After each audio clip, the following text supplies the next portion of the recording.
Está começando mais um episódio do Torá com Fritas, o podcast kasher do conteúdo judaico. Eu sou o Moré Telhotz, rabino, historiador e hebraísta. Eu sou a Angela Goldstein, orientalista e mergulhadora. E hoje a gente vai falar sobre um tema que vocês de fato pediram. Na verdade, foi uma pessoa específica que pediu, mas está dentro daquela pesquisa que a gente fez com os nossos ouvintes há umas 2 semanas. E uma ouvinte em especial, a Camila Lafetá, sugeriu que a gente falasse sobre nutrição, kashrut e judaísmo, porque ela é nutricionista. E o pedido dela foi o seguinte: gostaria de saber mais sobre kashrut, os debates sobre as regras, a relação da religião com a saúde por causa do meu trabalho. Sou nutricionista de transtornos alimentares que atende muitas famílias judias. E a gente achou que esse é um pedido muito interessante e quisemos atendê-lo. Então, para isso, nós convidamos uma nutricionista, que é a Adriana Kashani, que é judia, também nutricionista, e entende muito de kashrut. Então, Adriana, muito obrigada por ter aceitado o nosso convite para estar com a gente aqui no dia 29 de dezembro, domingo, na véspera do Ano Novo. E eu vou pedir para você, por gentileza, se apresentar para quem está nos ouvindo. Então tá, meu nome é Adriana Kashani, eu sou nutricionista, sou judia, como a Angela falou, eu venho desde sempre estudando a questão da relação de kashrut e saúde, né, porque eu atendo uma população, muita gente da comunidade judaica, a minha família é kasher, então para mim isso é uma questão muito importante, entender essa questão. Então, me apresentando, né, um pouquinho, eu sou mestre e doutora pela Faculdade de Medicina da USP, eu tenho algumas especializações em fitoterapia, em vegetarianismo, em nutrição funcional, mas toda a minha vida acadêmica foi na psiquiatria. Eu trabalho há muitos anos no Instituto de Psiquiatria, há 25 anos no Instituto de Psiquiatria do Hospital das Clínicas, aqui em São Paulo, atendendo mulheres com transtornos alimentares, que nem a Camila, atendendo dependência de álcool e drogas, bipolaridade. No hospital, meu trabalho é principalmente com dependência de álcool e drogas, mas já foi muito de transtorno alimentar. Tenho vários livros publicados, mas são livros mais acadêmicos. Na verdade, o meu primeiro livro, agora é que eu lembrei, foi um livro de receitas da minha avó Sara. A gente editou 500 livros de receitas dela que foram vendidos todos no mesmo dia. As pessoas vinham e compravam 10 livros. E minha avó lá com 80 e poucos anos assinando, chiquésima, ela era super chique. E porque ela era uma cozinheira conhecida, ela era ela era do tipo que pegava, se você falasse assim, ai, que gostoso, eu gostaria tanto de aprender a fazer kíkalo, ela pode vir terça-feira na minha casa que eu vou te ensinar. Ela punha desconhecidos na casa dela para ensinar a cozinhar a culinária judaica, e ela era uma grande cozinheira. Então a gente fez esse livro e, assim, até hoje me pedem para reeditar, enfim, só para Manaus foi mais de 30 livros para lá, eles encomendaram. Que massa! Bacana. Muito legal, né? Então é isso, é um livro muito bacana da minha avó, vocês só vão achar em sebo, infelizmente,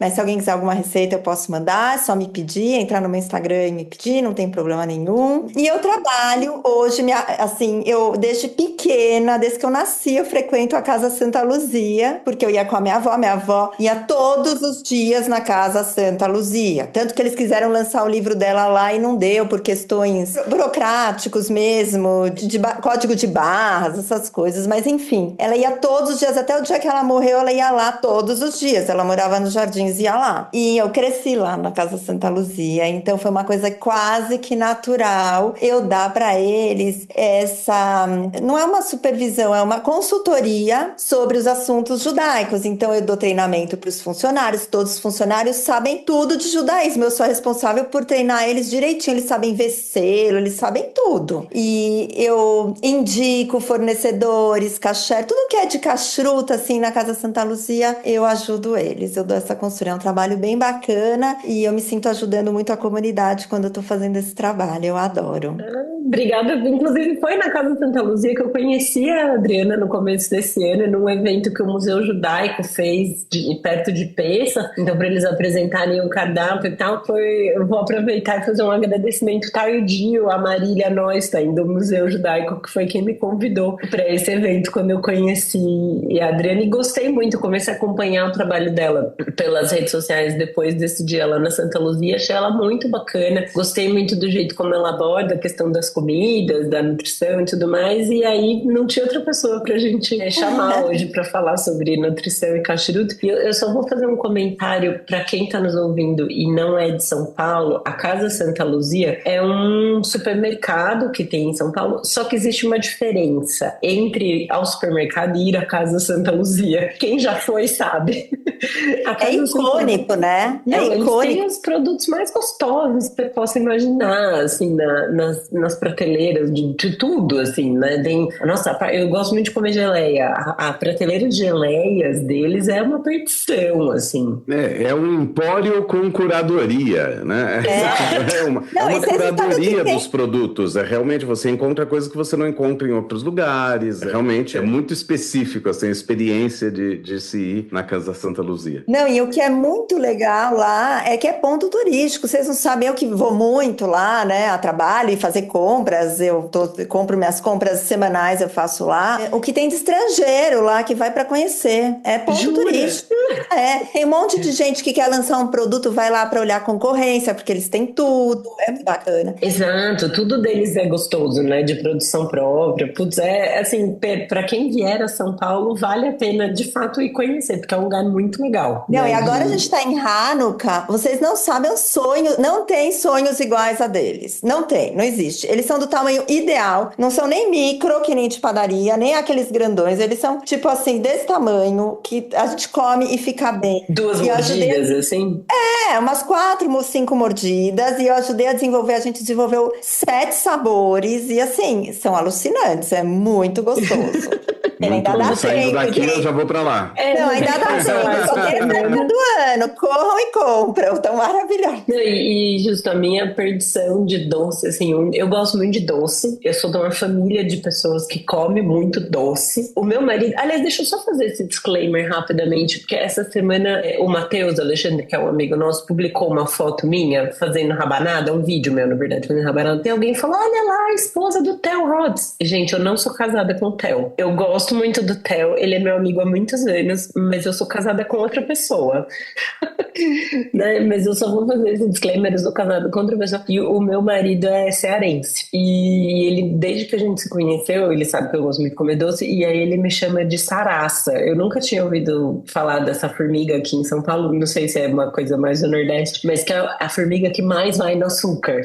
Ele fala pra gente, você é uma saraça, que eu gosto muito de doce. Eu sou de uma família que todo mundo sempre comeu muito doce. Na minha casa sempre teve sobremesa depois do almoço. Durante a semana, almoço e jantar. Na minha casa sempre teve sobremesa. Não importa se era uma sobremesa mais elaborada ou mais simples, tipo só um bolinho ou um bolo com gelatina ou tipo, sei lá, mas sempre teve. E eu amo donut. Sonho. É assim, é o... Sonho, donut nem tanto. Mas você sabe que pra mim ter doce em casa é sinal de lar. Gente, esse mundo que a gente vive, essas casas todas que não tem isso, que não tem aquilo, que nananã, que vão ficar gorda, que vai... Gente, que é isso, pelo amor de Deus, né? As pessoas têm que aprender a ter em casa e se controlar. Isso que é o meu trabalho como nutricionista, é ensinar as pessoas a comerem numa quantidade adequada, né? Estarem sintonizadas com o corpo delas, pra saber o quanto o corpo aguenta, precisa naquele momento. Agora, tirar tudo de casa, pelo amor de Deus, isso não é lar pra mim. Lar tem que ter doce. Maravilhoso. Podemos continuar daqui a conversa. Achei maravilhosa essa introdução da Adriana. Estou me sentindo bem mais tranquila, feliz. Diria que eu moro num lar, que a minha casa sempre tem açúcar. Isso. Gosto muito. Mas, bom, acho que podemos começar. Então, esse é o nosso episódio de número 107. E na hora que a gente começou a conversar com a Adriana antes da gravação, a gente falou: nosso episódio número 6 foi sobre kashrut. Então, 100 episódios depois, a gente tá voltando pra falar nesse tema, né? Então, acho que a gente pode começar por falar um pouco dos conceitos, né, da kashrut, do que é uma alimentação kasher, enfim. Bom, kasher, gente, significa justo, correto. Então, é o que, segundo as tradições judaicas, seria uma alimentação correta. Por isso que o nome é kasher, tá? Então, tem alguns conceitos básicos. Eu acho que, Theo, por favor, você me corrige, né? Que eu acho que quem é mais... a pessoa, né, que sabe isso melhor aqui é você. Eu acho que os conceitos básicos da kashrut, em primeiro lugar, é não misturar carne com leite, não consumir alimentos, os frutos do mar, carne de porco, animais que tenham as patas separadinhas, assim, e peixes que são sem escamas. Então, basicamente, se a gente for fazer de um jeito bem grande, é isso. Daí tem as particularidades, né? A forma que os animais são mortos, qual parte pode comer da vaca, qual do boi e qual não pode. Daí a gente vai estreitando, porque as regras são, sei lá, centenas de regras, né, Theo? Mas, assim, são inúmeras. Basicamente, acho que não misturar carne, acho que carne e leite, né, e não comer certos animais seriam... Essas são as regras gerais mesmo, ou seja, regras que dizem sobre o tipo de animais que são comestíveis e os tipos de animais que não são comestíveis, entre os mamíferos, entre as aves e entre peixes, as proibições de quais animais seriam não comestíveis, e aí há aqueles que têm exatamente exemplificações na própria Torá, entre as aves e entre outros animais, a separação carne e leite, a não ingestão do sangue animal, é importante, daí o abate específico. E aí começa a entrar no mundo rabínico da kashrut, né? Porque daí já não está mais na Torá. A Torá não fala especificamente sobre um tipo de abate, mas ela fala sobre derramar o sangue do animal sobre a terra. E daí então vem essa técnica de abate chamado shechitá, que é um abate a partir de um corte na jugular do animal. Aliás, que eu descobri recentemente que é um tipo de abate super comum na região do sertão nordestino. Muitas pessoas aprendem a abater frangos e tudo mais com faca, e a fala é que assim o frango não escrebucha. E aí eles entendem que aquilo é com o mínimo de dor possível, porque outros tipos de abate o animal pode ficar escrebuchando durante algum tempo. O abate kasher também tem essa conotação de evitar a dor ao animal ou o sofrimento ao animal. Agora, quando as pessoas me perguntam, e talvez eu me coloque em uma posição um pouco... Porque assim, eu sou historiador também, Adriana, então muitas das coisas que eu acredito como religioso, eu também tento ver qual a origem histórica de tudo isso. Eu não acho que a kashrut surge como um monte de regras religiosas e a partir dessas regras os judeus começam a comer dessa forma. Eu acho que é o contrário, né? Enquanto civilização, a gente comia de uma certa forma, assim como os árabes, assim como os hindus comem de certa forma, assim como toda civilização tem suas características, e que mais tarde alguém, observando que existiam padrões, estabeleceram e codificaram as regras, e que ganharam essa conotação religiosa, e que obviamente eu, como pessoa religiosa, sigo porque é um preceito religioso, mas também sigo porque é um preceito cultural. Eu sigo porque é tradição, e a herança cultural tem a ver com ancestralidade, tem a ver com a conexão com as gerações anteriores também. Eu acho que tem tudo isso que está envolvido com a kashrut para além das regras religiosas propriamente ditas. Isso que você falou é super legal, porque aquela fala que eu estava tendo um pouquinho antes da gente começar a falar sobre kashrut com a Ângela, sobre ter doces em casa, quer dizer, é tão importante a gente respeitar a nossa cultura, né? Da onde a gente veio, com a nossa porque é uma herança alimentar, né? É uma herança cultural, né? Então, por isso é muito importante. E eu acredito, eu não sou historiadora, mas é uma lógica que eu fiz há muitos anos na minha cabeça, que os judeus, eles é um povo tão longevo, muito por causa dessas regras alimentares, porque são regras que garantiam muita saúde. Por exemplo, não misturar carne com leite garante muita saúde. Por exemplo, quando você não mistura carne com leite, você está prevenindo anemia ferropriva, que é uma doença hiper comum, é uma das doenças mais comuns do mundo. Todas as grávidas têm, as criancinhas. É uma doença fácil de corrigir, né? Você dá ferro para a pessoa e corrige facilmente, ninguém morre de anemia ferropriva, mas é uma doença que te dá uma qualidade de vida, você fica cansada, você dá depressão, dá falta de ar, dá um monte de coisas. Realmente é uma doença que deixa muito cansado. Então, isso já é uma coisa de saúde que a kashrut nos traz, que é muito impactante, essa questão da anemia ferropriva. Agora, uma outra coisa que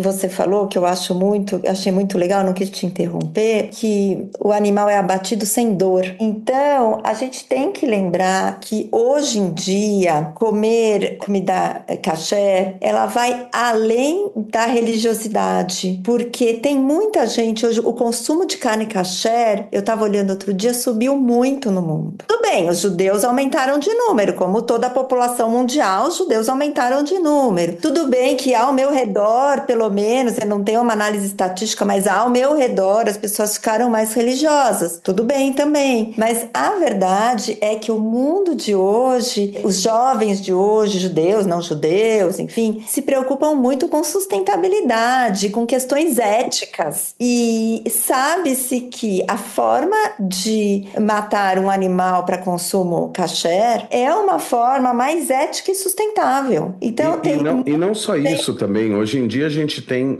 a criação, que eu não vou citar o nome da empresa, mas a gente sabe que hoje, dentro da produção de carne kasher no Brasil, a gente procura ter gados que não são criados em confinamento, não se alimentam de ração, é gado e ave que se alimenta de maneira natural e de maneira livre, sem estar confinado e tudo mais, e aquelas coisas de luzes o tempo todo, e tudo isso garante também a sustentabilidade, porque a gente está falando de um animal mais saudável também. Não, mas tem carne não kasher que também é feita desse jeito. Exato, sim. E a kasher, a forma de abate, ela não propicia dor para o animal, né? Exatamente. Então são as duas coisas. Quer dizer, são duas coisas, né? Você tem dois pontos positivos aí na carne kasher, na produção da carne kasher, em relação a outro tipo de produção. Quer dizer, o sofrimento animal, eu falei isso porque a gente muitas vezes pensa no sofrimento animal só na questão do abate, mas o sofrimento animal também é viver sob condições de confinamento, de muita luz e tudo mais, que a gente sabe que isso acontece. E quando você tem a produção hoje no Brasil e em outros países também, isso não é uma regra judaica, isso foi uma iniciativa dos produtores que falaram, não, se a gente está falando de evitar sofrimento animal, a gente tem que pensar no processo todo e não apenas na questão do abate. Então, a produção hoje de carne kasher no Brasil e em outros países, eu diria que ela abarca muito mais uma preocupação para além das regras de kashrut e toca também muito em outras regras da própria Torá, como Tsar Ba'alei Haim, que é evitar justamente o sofrimento animal. São outros tipos de cuidados e de ética que envolvem a própria Torá. Então a kashrut foi maior, vamos dizer assim, né? Ela foi mais repleta de regras, vamos dizer dessa forma. E a gente falando também nessa questão da dor, quando o animal ele é submetido à dor, a estresse durante o abate, ele descarrega muita adrenalina, muito hormônio na corrente sanguínea. E daí você acaba ingerindo todos esses hormônios, cortisol, tudo do animal, que não é legal para o ser humano. Então, quando você está consumindo uma carne kasher, quer dizer, ela tem menos hormônio. Então, isso é muito mais bacana, muito mais saudável para a gente também. Eu ia te fazer uma pergunta, Adriana, que você falou, né? A kashrut, né? Kasher quer dizer adequado, correto? Então, a comida kasher seria uma comida mais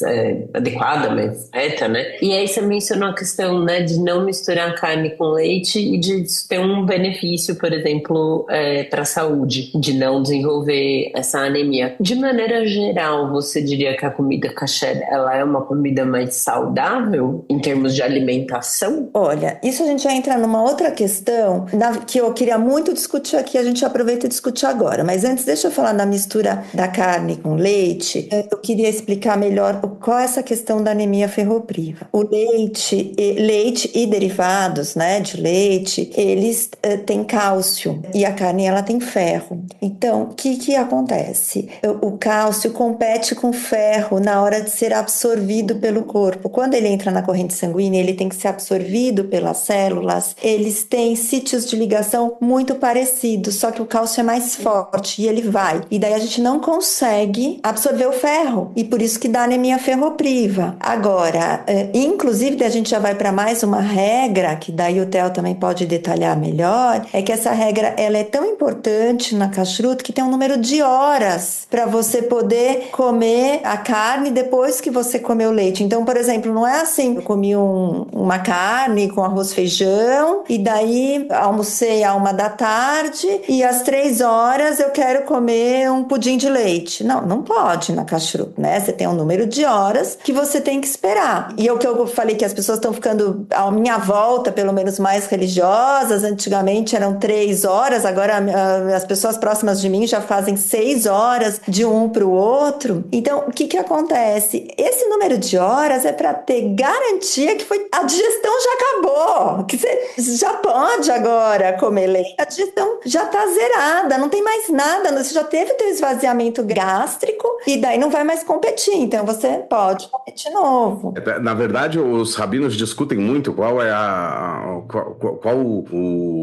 o tempo, né, entre a ingestão de carne e depois a ingestão de laticínios. No Talmud, a discussão é grande. Tem realmente opiniões de 3 horas, opiniões de 2 horas, opiniões de 5 horas, de 6 horas. Depois de comer carne, tem que esperar algumas horas para comer leites laticínios. E essas são as opiniões mais válidas. E dentro da história da Halakha, ou seja, do mundo pós-talmúdico, quando você tem várias opiniões e uma comunidade inteira está seguindo opiniões diferentes, então surge a necessidade da Halakha de fixar qual vai ser o padrão, qual vai ser o standard. É normal isso, a Halakha não vem para restringir ninguém, a Halakha vem para estabelecer padrões. É assim que o ser humano vive, né? O ser humano vive dentro disso. Quando o carro foi inventado, não tinha farol, não tinha faixa de pedestres, não tinha nada. E aí, com o tempo, você vai criando regras para que o trânsito flua melhor e para que não tenha acidentes e para que você conviva da melhor forma pedestres e carros. Então, se a gente pensar na evolução da lei em qualquer civilização dessa forma, a gente vê que a Halakha ela é completamente lógica. Ela não vem para tentar te impedir de fazer coisas, ela vem para o teu bem. Toda lei ela existe para te proteger e para desenvolver o todo nessa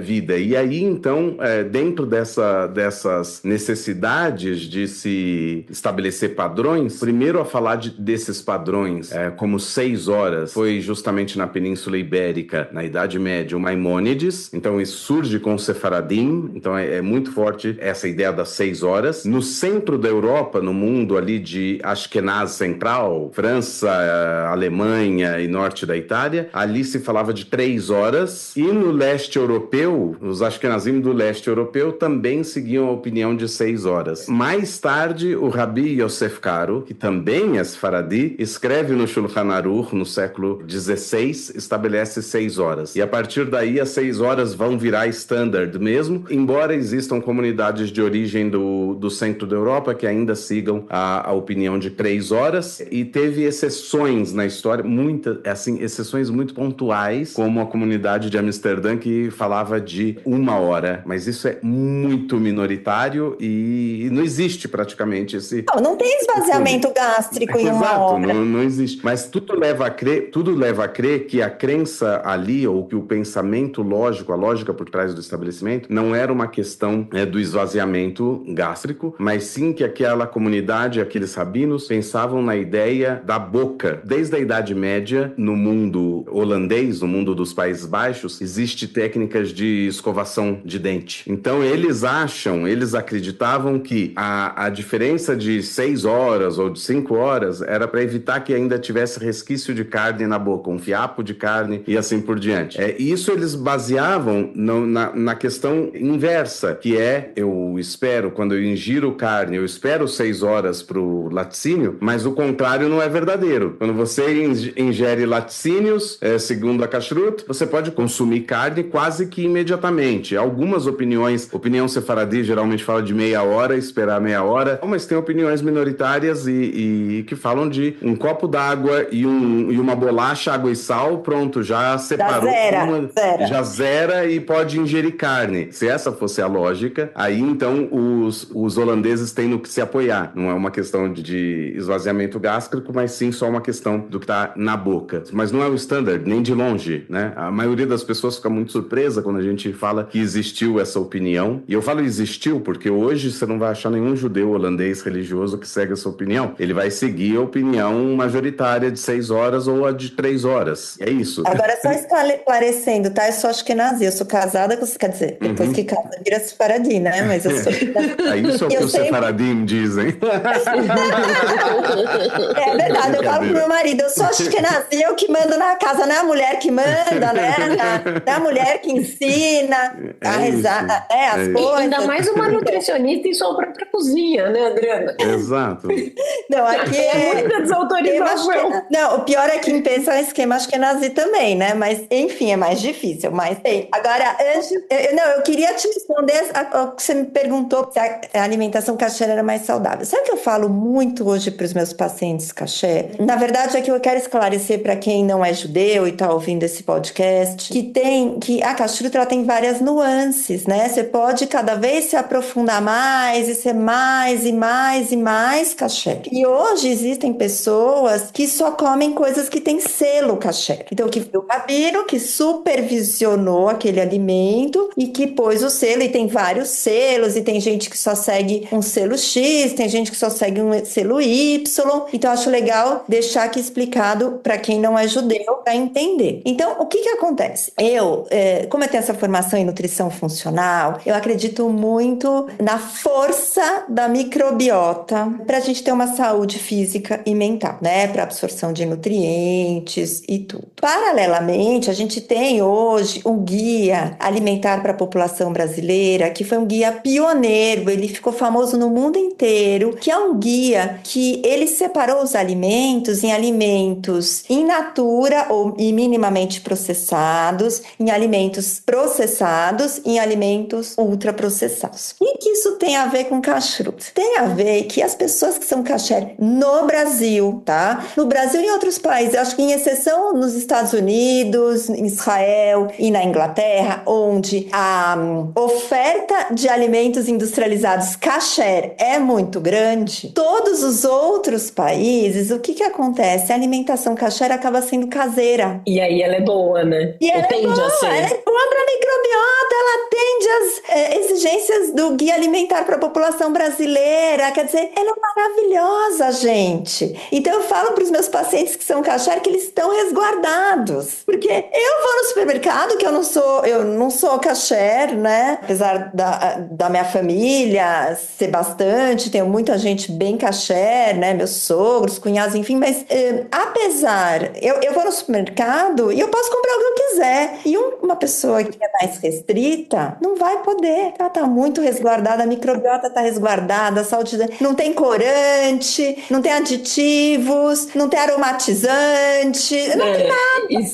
Isso que você falava dos alimentos ultraprocessados, né? E que nos Estados Unidos tem muita oferta disso. A alimentação nos Estados Unidos, eu tive lá algumas vezes já e não é o meu paladar, assim, a comida americana de via geral, né? Porque eu acho que eles comem muita coisa direto de pacote, assim. E aí, você falou, tem muita opção de comida kasher ultraprocessada. E aqui no Brasil, eu tive uma amiga que era vegana. Ela ainda é minha amiga, ela ainda é viva, ela só não é mais vegana. Por isso a explicação, ela era vegana. E na época que ela era vegana, uma coisa que ela tava a gente tava conversando uma vez, ela falou, você vem aqui em casa, o que eu posso te servir, né? Não tinha muita ideia do que fazer. E ela falou, não, porque eu posso comer, por exemplo, fandangos de presunto. Aí eu fiquei pensando, gente, mas por que come fandangos? Vegano ou não vegano? Tipo, não é uma coisa boa de comer, né? Mas, tipo, o fandangos de queijo, ele vai queijo na massa ali do negócio. Ele tem o laticínio mesmo na produção. O de presunto é artificial. Ele é tão artificial que uma pessoa vegana... Ele é só milho e é artificial o sabor. Exatamente, o sabor que uma pessoa vegana pode comer. Eu fiquei pensando, gente, mas por que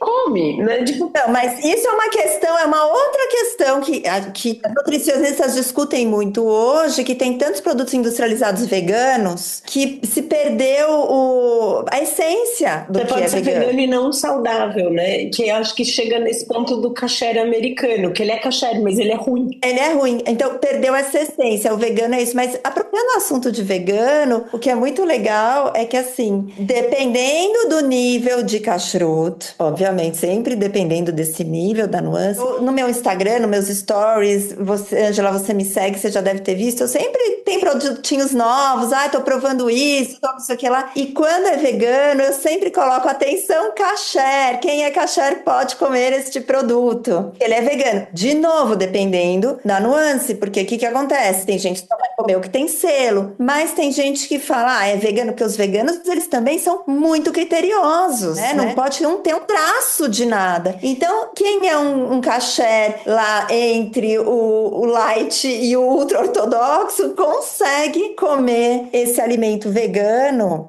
Porque tem a garantia de que não tem nem traço nem de carne, nem de laticínios e nem de ovos. E, portanto, isso coloca todo o alimento vegano na categoria parve, que a gente falou lá no episódio 6. As 3 categorias, carne, leite e o que não é carne nem leite, que é o parve. O vegano é parve por excelência. E, de fato, os alimentos parve são aqueles que têm menos necessidade, historicamente falando mesmo, de supervisão rabínica. Você não precisa comprar uma verdura que venha numa embalagem que tem um selo do rabino fulano dizendo kasher parve. Não precisa. Geralmente, alimento parve só tem o selo quando ele é processado, quando ele é industrializado. Agora, quando ele não é, não tem. Só que existe essa flexibilidade com aquilo que seja estritamente vegano e que tem um selo vegano, está garantido que não tem absolutamente nenhum outro tipo de aditivo mais complexo ali, do ponto de vista de origem animal. Mas eu tenho que colocar aqui que ultimamente alguns rabinos mais ortodoxos têm encrencado e proibido alguns tipos de vegetais. Eu tenho, às vezes, tido alguns problemas com pacientes com problemas intestinais que precisam melhorar a motilidade, e recentemente houveram algumas proibições porque achavam que não estavam tão limpos. Então, de novo, explicando aqui, Théo, por favor, você me ajuda, né? Se eu falar alguma coisa errada.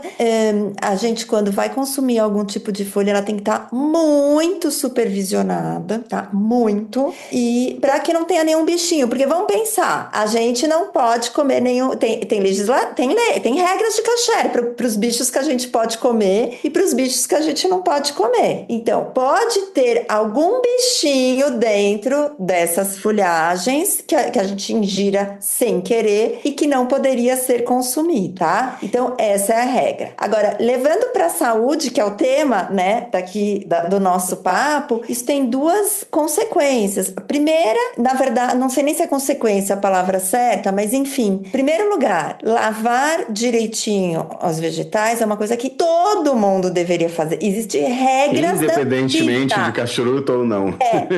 Eu como nutricionista, eu conheço a legislação da Anvisa. Existe uma legislação de passo a passo como lavar. Então, na verdade, as regras de kashrut, elas são muito de lavagem das folhagens, são muito parecidas com as regras da Anvisa. Quer dizer, gente, e a Anvisa, o que ela tá querendo? Que ninguém fique doente, né? Então, assim, por quê? Porque certos insetos que podem ter dentro dos vegetais, a gente ingerir sem querer, podem levar a várias doenças, né? Dependendo de onde eles passaram, onde eles circularam, eles podem transmitir muitas doenças. Então, quando a gente tá lavando direitinho, adequadamente, isso não vai acontecer. A gente também tá mais garantido. Por outro lado, quando existem restrições que as pessoas não podem usar, daí dá obstipação geral. Outro dia, uma paciente me mandou: Pri, tô hiper feliz, o rabino liberou umas mini greens aqui, eu vou poder fazer salada em casa e tal. Então, isso é muito bacana, quer dizer, poder comer vegetais, porque é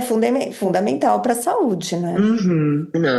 E no posto de saúde tem até, dá para pegar aquela coisa para lavar a salada, né? Mas não é nem isso, na kashrut e na Anvisa, a gente tem que lavar folha por folha.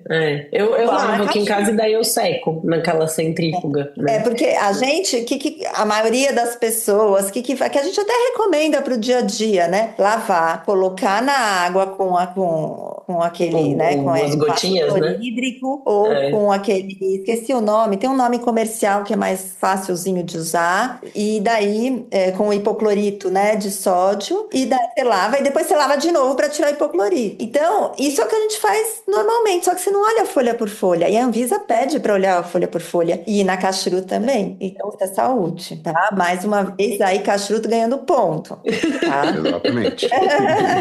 Não, e eu gostei do que você falou também da questão do guia alimentar, né? De que você acaba tendo uma alimentação mais saudável com a kashrut, porque você vai fazer uma alimentação mais caseira, né? E que é uma comida gostosa também e faz bem para a saúde. Agora, você tinha falado de Pessach antes, eu vou aproveitar o gancho só. Você foi no meu evento de Pessach, né? Você viu minha palestra Pessach? Você viu minha palestra de dar tempo? Então, foi no dia que eu te conheci. Aí tinha umas comidas boas, inclusive. Eu ajudo, só para comentar que eu ajudo a desenvolver essas comidas, a levar o Idishetam lá para o Santa Luzia, porque eles não são judeus, né? Então, lá, às vezes eu carrego minha mãe junto, tem algumas coisas que eu não gosto de gefilte fish, eles me pedem para experimentar gefilte fish, eu cato minha mãe e levo minha mãe para ela experimentar gefilte fish, porque eu não quero comer o gefilte fish. Se um dia sua mãe não puder ir, você já tem meu contato, você pode me chamar, que eu vou com você, que eu adoro. Também o meu, eu sou um bom voluntário para isso. Tá bom, esse ano a gente convidou a Mônica Deist para dar uma assessoria e ainda melhorar mais ainda. Então, tudo isso é meu trabalho que eu faço lá, né? Eu apresento essas pessoas para ajudar, para melhorar, né? A comida, né? Mas eu ia te falar, porque você falou que você é de família ashkenazí e a família do seu marido é sefaradi, né? E aí, pegando esse gancho de Pesach, que a gente falou, a alimentação de Pesach é uma outra história e tudo mais, né? A Camila, que sugeriu que a gente gravasse esse episódio, uma das perguntas que ela mandou foi: por que algumas pessoas durante Pesach comem grãos e arroz e outras pessoas não comem grãos nem arroz? E durante Pesach, quem já ouve a gente há bastante tempo vai se lembrar que não pode comer nenhum tipo de hametz, nenhum tipo de farinha. Inclusive nem os animais podem. Eu pus um post bonitinho esse ano no nosso Instagram, que eram os meus gatos, falando que eles gostam de Pesach, porque em Pesach eles comem sachê, não comem a ração dura, né? A ração tem farinha? Já vou pôr meu gato também no sachê, eles amam. Muitas rações têm farinha. Em Israel e na Europa como um todo tem se desenvolvido várias rações com grãos que não sejam trigo, cevada, centeio, nem aveia, nem espelta, justamente. Não especialmente para Pesach. Nasceu como algo especialmente para Pesach e hoje se vende o ano todo. E é desnecessário, gente. Vamos combinar? Então, essa moda de sem glúten, é desnecessário. Quer dizer, para quem tem doença celíaca, e por um acaso os judeus têm muita doença celíaca, tudo bem a gente tirar. Mas se não tem, por que eu vou tirar, dar uma ração pro meu gato, coitado? Tirar a ração que ele tá acostumado a dar uma ração sem glúten, não tem a menor necessidade, né? Rabinicamente, eu tenho uma das opiniões assim mais flexíveis em relação a isso. E eu tive a oportunidade de bater papo com alguns Haredim especialistas em kashrut em Israel, e eles meio que tinham mais ou menos a mesma opinião pela mesma lógica que eu. Não chegamos exatamente no mesmo ponto, mas tínhamos a mesma lógica de pensamento. Quando você compra uma ração para um gato, você nunca, na sua kavaná, na sua intenção original, nunca aquilo era para ser seu. Ele já não é seu a priori. Não importa que você comprou e que está no seu domínio. Ele não é seu, porque você nunca quis que fosse. Então, ele já não infringiria a mas questão em casa não é para entrar hametz. Não, a questão é que em casa não entra hametz. Nem a minha funcionária. Eu falo para ela, você quer comer pão? Você pode comer pão. Você passa... em casa não entra hametz, mas o que você faz quando você se livra na casa do seu hametz? Você faz o biur hametz e evoca uma fórmula que diz: todo hametz que eventualmente estiver nessa casa e que eu não vi e que não está na minha, e mesmo que esteja na minha propriedade, ele passa a ser, a partir de agora, pó da terra. Existe uma frase que você fala em aramaico logo depois do biur hametz para isso.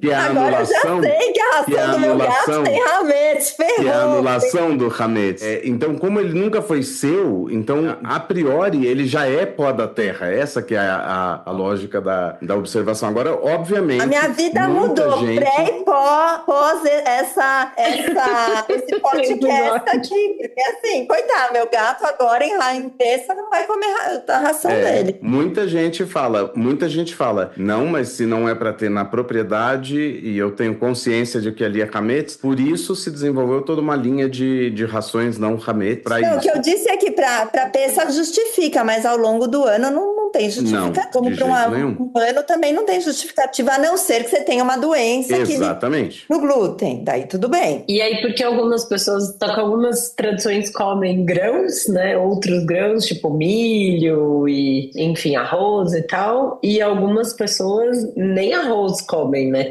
fica uma semana vivendo de maçã e batata. Olha, veja bem, eu vou responder isso, acho que foge um pouco do escopo do podcast, porque o podcast é a relação com a saúde. saúde. E isso não tem nenhuma relação com a saúde, isso é uma relação com tradição.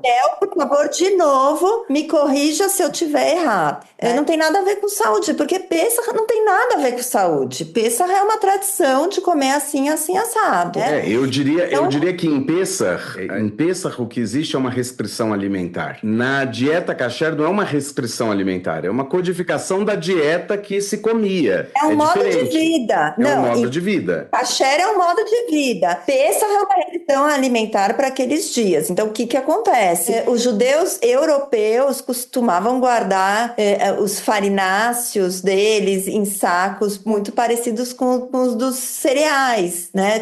Dos grãos, né? Então, assim, os sacos eram parecidos e podiam ser reaproveitados e ter um resquício do lado de hametz. E por às isso, vezes cereais e farináceos eram transportados juntos, esses sacos eram de pano, então havia absorvia, né? Exato. É um costume, assim, para ter mais certeza. Então, assim, não tem nada a ver com saúde isso, tá? Por isso que eu falei que foge ao escopo, não custa de nada a gente responder, mas não tem a ver com saúde.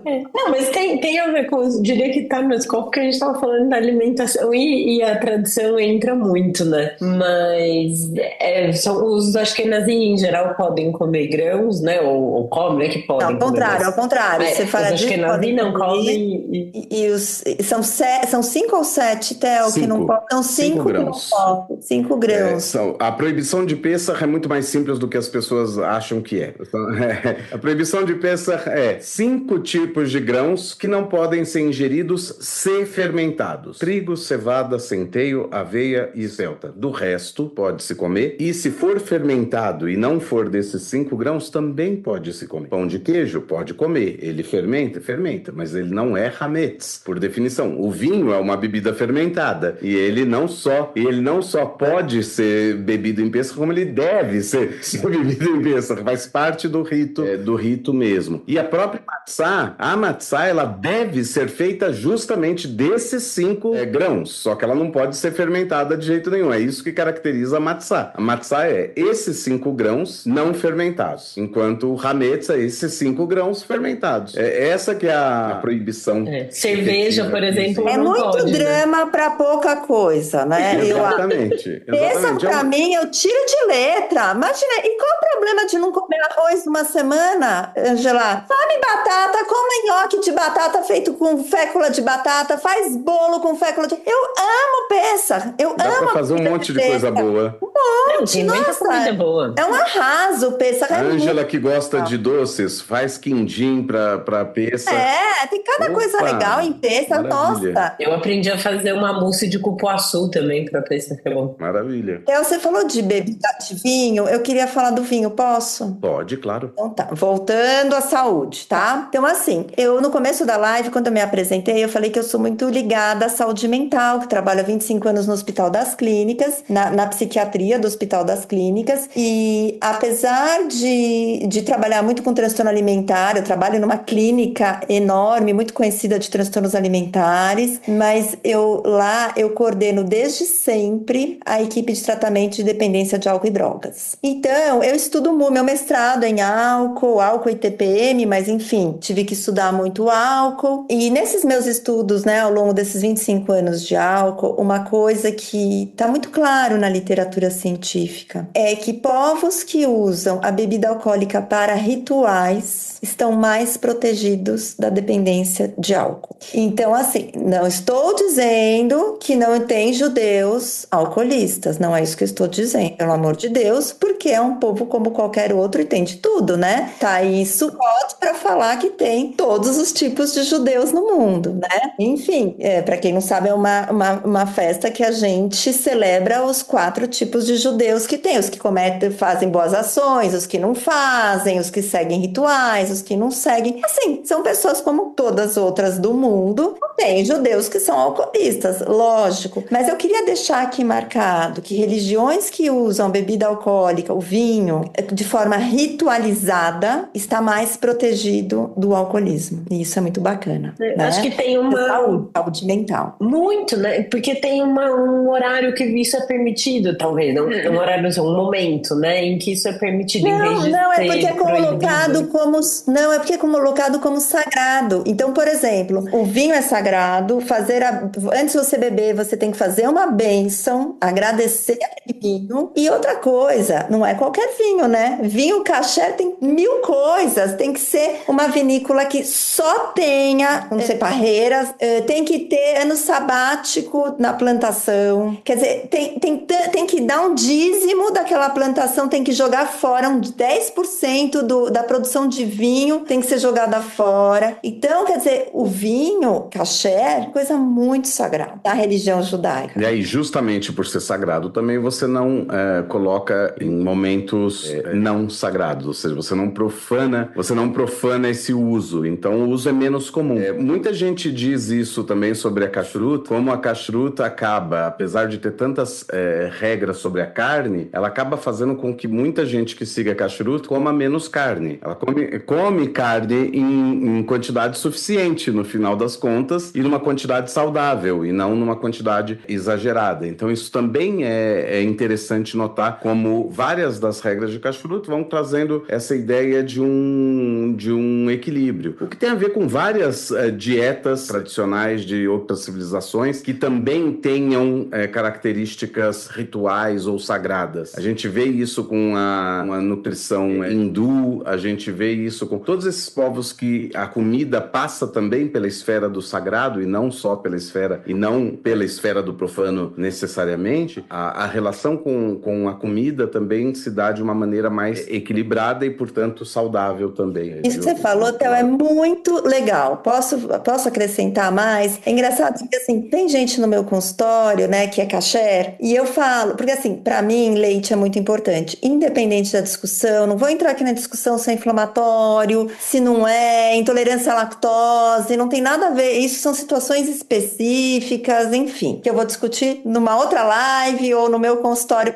Quem quiser, tá lá à disposição. Mas, de qualquer forma, leite é um alimento muito importante por causa do cálcio. É de extrema importância. A pirâmide alimentar, a recomendação de leite por dia são 3 porções de leite, de tão importante. Ninguém alcança essa recomendação. Então, eu preocupada com essa recomendação de leite, o que eu faço com os meus pacientes kasher? Eu peço para eles almoçarem parve ou leite e jantarem carne, para no meio da tarde poderem fazer um lanche à base de leite, porque assim eu garanto 2 porções de leite por dia, café da manhã e lanche da tarde, tá? Então, eu normalmente gosto que eles façam esse tipo de almoço. E daí, o que acontece? Tendo esse tipo de almoço, você reduz muito a carne vermelha, que é uma coisa que deveria ser para todo mundo, seja pela sustentabilidade, seja pelo colesterol, seja por... Enfim, não tem que comer tanta carne vermelha. A carne vermelha é importante por causa do ferro. Eu gosto de equilibrar tudo, respeito quem é vegano, tenho formação em veganismo, fui estudar mais profundamente, respeito muito e eu tento resolver esse problema em quem é vegano. Mas assim, no dia a dia do meu consultório, eu incentivo as pessoas a comerem de tudo. Então assim, não estou falando para não comer carne vermelha, estou falando para reduzir a carne vermelha, para diminuir questões cardiovasculares, doenças cardiovasculares e poder aumentar o consumo de leite, que é fundamental para os ossos. Então, é isso, né? Então, tem muito para as mulheres, né, que tem mais tendência a ter osteoporose depois, né, na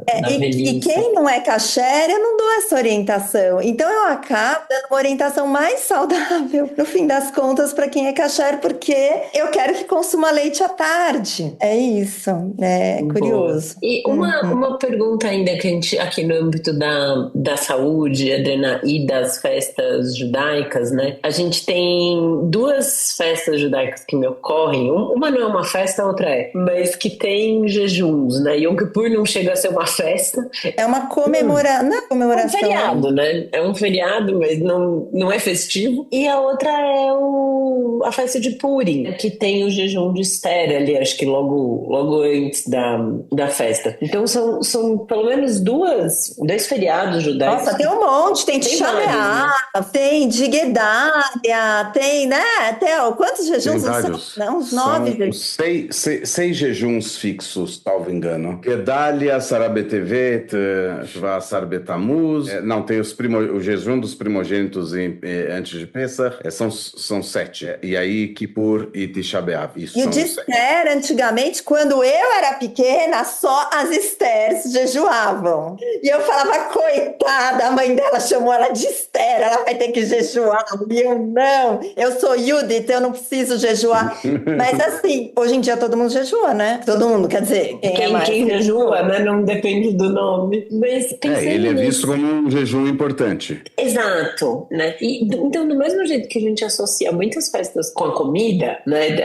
Meio que cada festa tem uma comida associada a ela. Tem muitos feriados que são marcados pela necessidade ou pela tradição, enfim, importância de se fazer um jejum. E quando a gente pensa nisso em relação à saúde de quem vai fazer, existem pessoas que são dispensadas de fazer o jejum ou desaconselhadas até, né? Então eu vou te falar, na verdade, as 3 grandes maiores religiões, quer dizer, não sei se são as maiores, porque o hinduísmo também é muito grande, mas assim, se a gente pensar no cristianismo e se a gente pensar no islamismo, também tem jejuns. Isso não é uma questão particular do judaísmo. Então é muito importante dizer isso, porque assim, eu recebo nas minhas redes sociais, parece que os judeus são ETs que estão jejuando, porque eu já atendi cristãos que jejuavam uma vez por semana. E tem o Ramadã dos muçulmanos, que é um mês de jejum também. Então, assim, é bom pontuar aqui que isso não é uma questão só da cultura judaica, tá? Inclusive, a minha grande especialidade são os transtornos alimentares, que dentro da psiquiatria, né,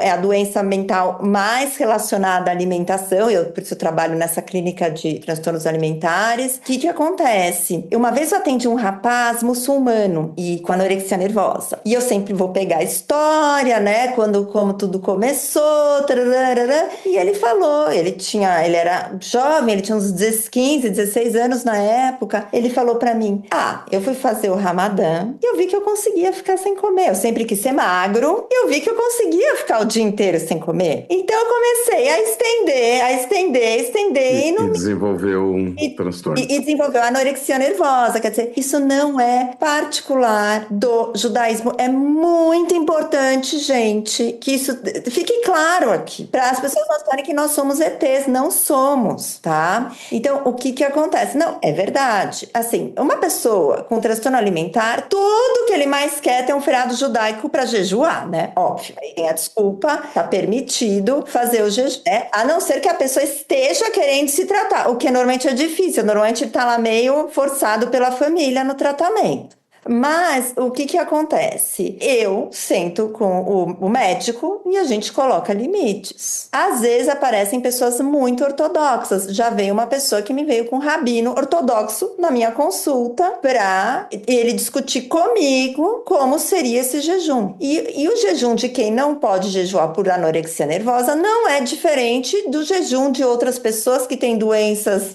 Minha cunhada tem diabetes mellitus, diabetes tipo 1, juvenil. Ela nunca jejuou na vida dela, quer dizer, não diferencia de nada. Se a pessoa tem um transtorno alimentar, ela vai jejuar como qualquer outra pessoa doente pelas regras, que aí o Theo pode até falar melhor, mas acho que nem tem o caso aqui, comer de meia hora, uma coisinha, uma quantidade mínima, enfim, ou pode até fazer um jejum mais simbólico, você só vai comer isso, coisas assim que não sejam prazerosas, né? Então, eu quero que você tome leite, coma um pão no almoço e no jantar, sabe? Coisas assim, uma fruta. Quer dizer, quem é mais religioso vai sempre pedir a opinião do rabino. E para isso que existem os rabinos, para isso, lógico, mas também para isso, para colocar ordem nessa bagunça. Mas assim, é como qualquer outra pessoa doente. Agora, o jejum pode desenvolver transtorno alimentar? Gente, a pessoa que vai desenvolver transtorno alimentar não é por causa do jejum de Yom Kippur, tá? Tem tantas outras coisas, tem os comentários familiares, tem os comentários das amigas, tem as redes sociais, tem tanta coisa, pelo amor de Deus, né? Não vamos falar que é porque fez jejum de Yom Kippur. Não, de maneira alguma. A ideia da pergunta era mais saber como lidar, né? Eu sei que você não tá dizendo isso, mas eu tô dizendo para a população que tá escutando a gente aqui, por favor, né? Que nem eu te contei no começo, antes da gente começar, que eu fiz um post sobre jejum e eu recebi milhares de comentários. Então, assim, às vezes uns comentários meio maldosos, porque tem gente que pergunta por curiosidade, mas tem gente que fala coisas maldosas mesmo. Como se a religião judaica fosse, né, alguma coisa assim, horrível. Muito diferente, né? Não, que impusesse para as pessoas essa restrição alimentar de maneira compulsória ou de maneira obrigatória ou de uma maneira não saudável. Mesmo os jejuns que a gente tem, eles são espalhados pelo ano e tudo mais. A maioria deles são meio jejuns, do nascer ao pôr do sol, não é jejum completo. O jejum completo só existem 2 na tradição judaica. O jejum dos primogênitos de Pêssar, o primogênito é dispensado se ele participou de um estudo talmúdico ou de um estudo de algum tema judaico, isso dispensa ele do jejum. Então, existem flexibilidades em relação a tudo isso. Mas aí, quando a pergunta é como lidar com questões de transtorno alimentar, como os judeus encaram isso? Encaram como, e devem encarar, como se encara socialmente. É um transtorno que deve ser abordado e, em percebendo isso, deve-se buscar ajuda profissional e tudo mais. Mas não necessariamente a festa vai realmente te colocar nessa situação. Não é a festa que vai ser o gatilho, muitas vezes. O contrário também, quem tem problema de não se controlar com comida e comer demais. As festas judaicas propõem uma porção de comidas, e é muito comum que você vai juntar um monte de gente na família, você vai fazer um monte de comida. Não é porque tem a festa que a pessoa desenvolveu um transtorno, mas é que a gente tem que tomar cuidados aí também com relação às pessoas. Sempre deve se observar. A gente observa nas escolas. Eu fui por anos professor no Pérez, e a gente, como professores, tínhamos um olhar cuidadoso quando a gente via... Ai, você foi professor do Pérez? Será que você foi professor da minha filha? Eu acho que sim, a Júlia. A Júlia Cachani! Ah, tá vendo? Tá vendo? Cara, não é idêntico a mim? Fala que era idêntico a mim. Moretel de história judaica. Pronto. Fala na minha cara. Muito bem. E a gente sempre tinha muito cuidado como professor, como os professores tinham muito cuidado quando começavam a perceber que podia estar aparecendo alguma coisa como alguma dismorfia, algum transtorno alimentar eventual e tudo mais. Isso tudo a gente trocava como professores. E você está com um olhar atento a crianças e adolescentes e a transtornos que aparecem muitas vezes nessa época da vida. E é nossa obrigação. Aí já não tem a ver tanto com a kashrut, com a festa, com a comida ou a não comida da... doença aparece quando tem que aparecer. Agora, queria deixar pontuado aqui, por exemplo, eu falei da anorexia nervosa, né? Que as pessoas com anorexia estão querendo fazer um jejum. Agora, as pessoas com bulimia nervosa, a gente tem que lembrar que bulimia nervosa tem a ver com compulsão alimentar, né? A pessoa tem uma compulsão e depois vai fazer um tipo de purgação. Não necessariamente precisa ser jejum, todo mundo acha que jejum. Purgar, tem 1000 outras formas que eu não quero nem falar aqui para não dar ideias. A gente costuma não dizer para não dar ideias, tá? Basta os profissionais da saúde saberem para poder avaliar e diagnosticar. Então, assim, tem 1000 formas de purgar. O que acontece? Normalmente, compulsões são atos solitários, não são em festa, tá? Então, uma pessoa pode, na festa, comer a mais do que gostaria e, por ter um transtorno alimentar, se sentir culpado e querer purgar, mas não ter compulsão. Então, muita gente, na época da festa judaica, desmarca a consulta comigo e eu fico super chateada, porque é nesta hora que tem que vir, porque eu vou combinar com ela como a gente vai fazer com as sobras que ficam em casa, casa para não ter estas compulsões alimentares. Como eu faço combinados, olha, depois do jejum, antes do jejum você vai comer assim, depois do jejum você vai comer assado. Porque quando você está dando regra, você está dando maior apoio, mais segurança para ela fazer as escolhas melhores. Então, é o trabalho do nutricionista. Então, assim, teoricamente, uma pessoa que tem um transtorno alimentar deveria estar fazendo acompanhamento nutricional semanal, porque os guidelines de transtorno alimentar exigem acompanhamento nutricional semanal. Então, não é uma festa judaica que vai atrapalhar o tratamento. Então, se teu filho ou filha tem um transtorno alimentar, ele tem que ser acompanhado por uma nutricionista e não culpabilizar a festa judaica, porque a festa judaica vai ser discutida em consultório. É isso que todo mundo tem que saber. Eu queria aproveitar uma coisa que a Adriana falou antes e que eu gostei muito, que é da questão dos comentários das pessoas durante festas e nas redes sociais. E eu fazer um apelo, eu acho que muitas das pessoas que nos ouvem talvez já pensem mais ou menos assim, mas eu acho que ficou falando, não fala do corpo dos outros. É tão desagradável. Pelo amor de Deus. Não é? Essa é uma pessoa engordou. Gente, eu diria que assim, talvez 100% da população tenha espelho em casa.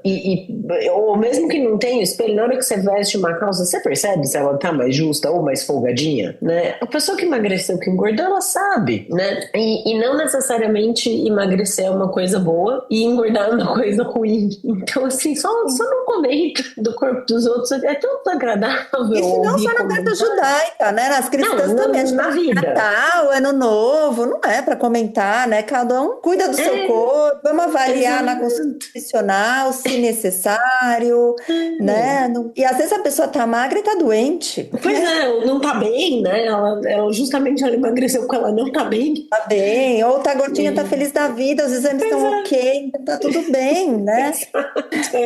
Eu acho que é só um apelo a se fazer, assim, de bem colocado. Comentar do corpo das pessoas, nem para elas mesmas, nem para outros. Assim, né? Você viu fulano engordou, fulano emagreceu, gente, não é da nossa conta, né? Não que você não note, mas aí guarda essa informação para si. Guarda para você, né? Enfim. Bom, então acho que com essa fala a gente consegue arrematar bem o episódio de hoje. E aí, Adriana, a gente sempre pede nesse momento se os nossos convidados têm alguma dica para dar. Pode ser um livro, um filme, uma série, enfim, uma coisa. Você tem alguma indicação para deixar pra gente? Eu tenho algumas indicações. Vamos pegar a questão nutricional, a questão que a gente acabou de falar de imagem corporal, de não comentar do corpo das outras pessoas. Eu tenho uma caixinha de atividades para a gente melhorar a nossa relação com o nosso próprio corpo. No meu doutorado eu estudei imagem corporal e eu desenvolvi essas técnicas para a gente ser bem mais feliz e fazer as pazes com o corpo. Essa é uma dica que eu queria dar, tá? Eu tenho uma outra caixinha que tenho aqui que chama Verdades da Nutrição. Sabe aquelas dúvidas que todo mundo tem de nutrição? É uma caixinha tipo essa também da Manoli, só buscar pelo meu nome vocês encontram. E são super divertidas com ilustrações da Virna Levin, que é uma ilustradora que mora no Panamá, que é muito minha amiga. E foi muito gostoso fazer essa caixinha e vocês vão tirar todas as dúvidas de nutrição. Em vez de tirar na internet, com gente que muitas vezes não sabe o que tá falando, vocês pegam a minha caixinha e vão tirar de um jeito gostosinho. Faz 15 dias que eu lancei esse livro, Microbiota e as Sentir no Cérebro, que a gente falou bastante aqui, né, da importância de cuidar da biota. Então, esse livro foi lançado faz 15 dias, também é da Manoli. E, por fim, tem esse livro que é muito legal, que ele chama Nutricionismo, pra gente parar num mundo que a gente fala tanto em terrorismo hoje em dia. Fala não! Tem tanto terrorismo hoje em dia, então, pelo menos, a gente pode deixar de fazer o terrorismo nutricional. Então, o nutricionismo fala disso, do terrorismo nutricional, daquelas coisas que não pode glúten, não pode isso, não pode aquilo, enfim, né? Vamos deixar de fazer terrorismo, né? Na alimentação e no mundo. Exato, exatamente. Vamos aqui sempre lembrar, né, que tem ainda... Trazê-los de volta para casa em segurança, né? Trazer de volta para casa. Maravilha. Sim, acho que agora, inclusive, é um bom momento para a gente desejar por isso, né? Como um milagre de Hanukkah. Hoje é dia 29 de dezembro, a gente está comemorando a festa de Hanukkah. Acho que é uma coisa a se pedir nesse momento, né? Especialmente. Eu peço pelo menos toda noite quando eu acendo as velas. E os sonhos não sejam só sonhos de comer, né? Que seja um sonho de paz, um sonho, né, de que eles possam voltar para casa em segurança, todos que ainda estão lá. Exato.